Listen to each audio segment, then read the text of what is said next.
Support WrestleTalk! Give us a subscribe. When the Elite left New Japan Pro Wrestling, they were a group of 5. However, before long, the group began to drift apart, with Cody Rhodes no longer being considered part of the group in AEW. Cody even mentioned this himself during a promo on Dynamite last year, asking if he was even in the Elite anymore. Well, Cody has rarely been featured on Being the Elite in recent months, which has led to speculation that there is heat between him and the rest of the group. Sean Ross Sapp of Fightful commented on the rumored heat during a Fightful Select Q&A session. Sapp said, "I've heard the rumors. I haven't heard that from any talents. I haven't heard that from any executives, but I've heard it's worth me asking about. It is not something that wrestlers are talking about, and it's not been something that I've been asked about a ton." Cody has been busy with his feud with QT Marshall and the Nightmare Factory in recent weeks, while the rest of the Elite have taken on a new persona, all sporting attitudes reminiscent of the early days of Bullet Club in New Japan. Rhodes' last interactions with the Elite came in the lead into the original Blood and Guts match, which got cancelled, which would have seen him team with Kenny Omega, Hangman Page, Matt Jackson, and Matt Hardy to face the Inner Circle. The match was ultimately called off and Rhodes went in a different direction. Whether an Elite reunion is still on the cards remains to be seen. Do you think there's heat between Cody and the rest of the Elite? Let me know in the comments because I'll be replying to people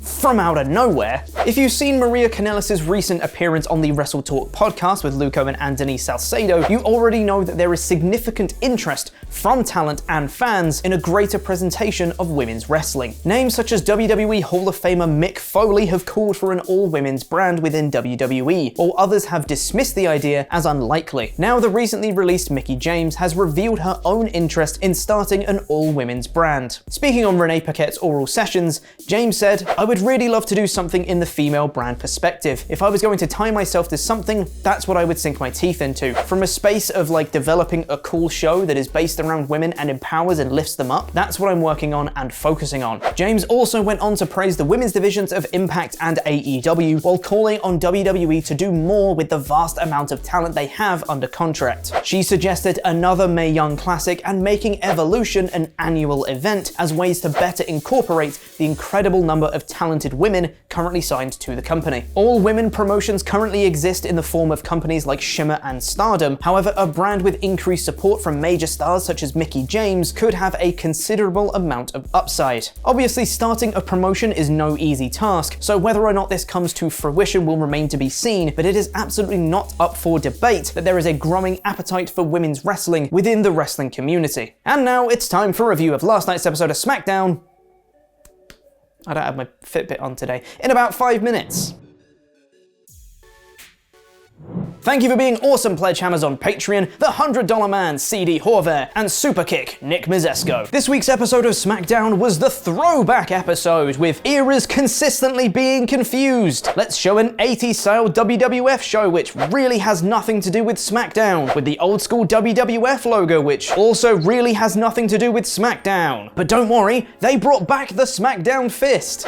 In the crappy CGI version and not actually on the stage. If you're not going to do it 100%, don't do it at all. There wasn't much to the throwback edition, in all honesty, with some clips of SmackDown's high points throughout the show, such as the first ever main event of Rock vs. Triple H with Shawn Michaels as special guest referee, Stone Cold beating up Booker T in a supermarket, Edge winning the tag titles with Hulk Hogan, and the ring collapsing with Brock Lesnar and Big Show. Wait, Big Show? An AEW talent shown on WWE TV? Big Show to WWE confirmed, Forbidden Door knocked in more? Anyway, on with the actual substance of the show, and this entire episode was built around Roman Reigns and the return of Jimmy Uso. The show started with Reigns, Jay, and Heyman coming out and doing their own 10-bell salute for Bryan's career, which was wonderful. Reigns said in his absence they've replaced Bryan with someone who will acknowledge him. Out comes Jimmy Uso, who reunites with Jay and stands by Reigns' side. Cesaro interrupts to say no one can replace Bryan, and he doesn't have time for Reigns tonight, he's got Rollins to worry about, before being attacked by Rollins ahead of their match. Holla holla players, it's Teddy Long, who just replaces Adam Pearce on this show, who's still not the general manager by the way, and he says that if Cesaro can beat Rollins, he'll get a Universal title match against Roman Reigns at WrestleMania.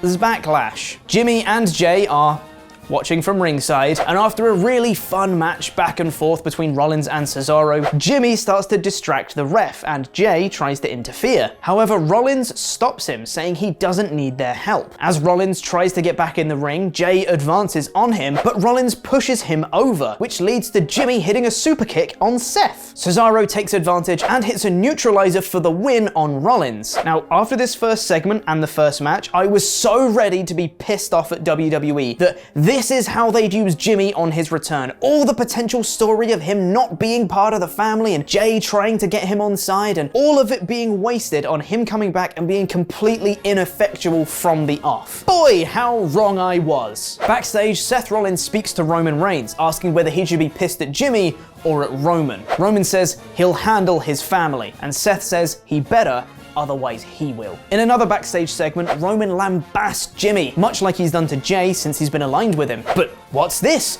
Jimmy talks back to him, saying he won't stand for being talked down to like he does to Jay, and he's not anyone's bitch. Oh, this is good, lads. Later on, there's a brilliant promo between Jimmy and Jay backstage, where Jay says, "Is that what you really think of me? You think I'm Roman's bitch?" And Jimmy says, "Yeah, you are," imploring him, asking him what happened to him. Jay starts to spout more of the Roman propaganda about how it's all for the family, but Jimmy shuts him down, saying no, it's all for Roman, not the family. Jay's the reason he's Universal Champion right now, and Jimmy wants to be tag team champions with Jay again. That's for the family. Guys, this is so great, so much character, give me more of it. And you know what? They sure did! In the main event segment, Reigns, Jay, and Heyman are back in the ring, and Jimmy interrupts their promo almost immediately, playing a clip from Hell in a Cell. Reigns says that Jimmy has to fall in line, or he can take his ass home, turn on the TV, and explain to his family why he's not here alongside the Uso. I'm just gonna let that hang because what a line that is. The Uso. Oh, that cuts deep. Jimmy walks away, conflicted. On the ramp, he stops, and Jay goes to console him. But what's this? It's Cesaro attacking Reigns in the ring. Jay goes to help, but Jimmy grabs his arm, trying to stop him, and Jay shakes him off and goes to help him anyway. Jimmy stands conflicted, and then he runs into the ring to help his family. I genuinely shouted at my screen, "No, Jimmy!" when he did it, and immediately he gets uppercutted by Cesaro, who leaves all three of them laying and looks awesome. I loved this. I loved this so much. There was tension, character, motivations, all of it was amazing, and the facial work from both Jay and Jimmy was outstanding. I loved all of this. Give me more, please. It's the subtleties of Jimmy wearing his Uso merch while Jay's wearing his main event Jey Uso right-hand man shirt. The arm grab to stop Jay. Oh man, just so much potential for amazing storytelling right there. I mean, I guess there was some other stuff on this show though, which I should probably talk about. Ruby Riott faced Carmella in a decent little match, which had a very fun ending roll-up sequence leading to a really smooth transition into the Code of Silence for the win for Carmella. Nice. Bayley had an in-ring segment next showcasing some of the great women's champions of the past, including Alundra Blaze, Jacqueline, Lita, Trish Stratus, Ivory, Beth Phoenix, Molly Holly, and of course the current champion, Bianca Belair. But she says that Bianca is naive, and if she's not careful, she's going to end up like all the other women on that list, not on Bayley's level. Bianca interrupts and cuts her own promo, and the pair brawl, but Bayley manages to stand tall in the end. Nice. Dominic Mysterio faced Dolph Ziggler next, with Dolph saying he doesn't belong in his ring and he's just Rey Mysterio's son. So Dominic got the shock roll-up victory from out of nowhere, which probably would have worked better if Dominic hadn't been having actual wrestling matches in WWE since SummerSlam last year. Up next was Reginald versus Tamina.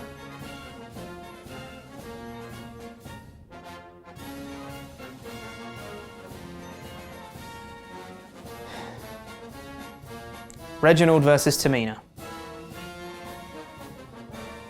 What the f? Reginald does some flips, and then Tamina hits a super kick, and then she goes for a splash, but then Nia and Shayna attack her for a DQ finish.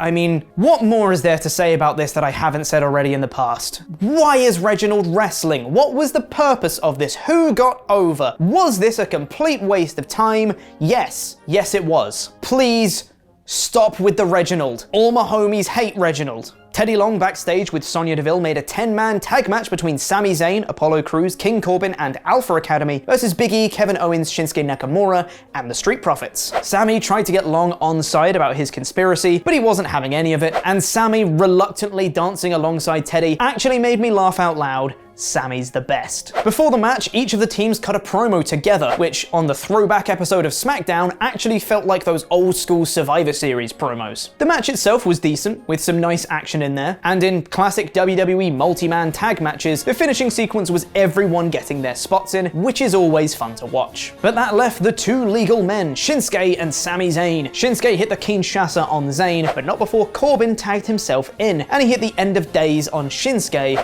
for the win. Considering this match was built around the tension over the Intercontinental Championship, I'm not sure why any of the 4 people involved in the scene weren't part of the finish of this match. Why did Corbin win, of all people? He's like the one person out of this entire thing that doesn't have a feud. It just seems like an odd choice to me. So that was the show. Let me know what you thought in the comments below, and by voting on our poll on a poll match on our community tab, where 69% of you, nice, voted for Jimmy Uso is back. The majority of this show was built around the return of Jimmy Uso, and every segment involving his story was an absolute home run, and I loved it all. The other stuff on this show was mostly fine. Inoffensive, if you exclude the Reginald stuff. So overall, this gets a 4 out of 5, but man, if the whole Reigns-Uso-Cesaro story didn't take up most of the show, this brand would be in trouble. And now here's Simon Longdon for the latest screen grapple. We've all seen Blood and Guts. Chris Jericho fell off the cell onto a perfectly reasonably placed piece of padding that was caught on camera. Someone, somewhere in the world believes that he should have landed and exploded on concrete. This was then reported by everyone, but no one knows who said it. So first of all, Warren Hayes, was it you? And if it wasn't you, do you know who this was? Look, I can't speak for my burner accounts, but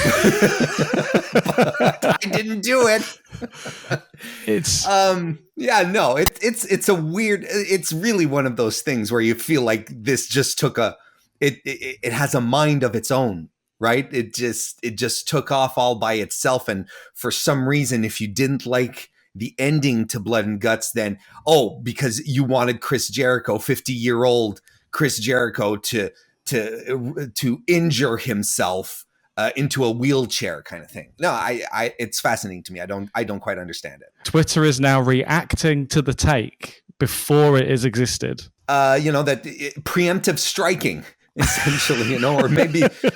How would you assess Twitter's reaction to that spot, let's say? I feel like a lot of people read tweets thinking that the people who compose them write them angrily. Like, I think there's always that the voice of Twitter is anger. Like, there's no land grab here. There's nothing that will benefit you in the short term to be on the attack for a company, and that's always something that strikes me very, very weirdly, because I don't stick up for corporations. I don't stick up for companies. Companies are out there to make money, and they will inevitably, always, at some point in history, they will disappoint you. Regardless of what the company is, they will do something that will challenge how you feel about them. You can watch mine and Tempest's podcast review of SmackDown by pressing the video on the right, Intangibles for life, and press the video below that to find out more about WWE thinking AEW's Blood and Guts was barbaric and a bad image for the industry. Don't forget to subscribe here for daily wrestling news videos. I've been Chopper Peak Winnell. Jam that jam.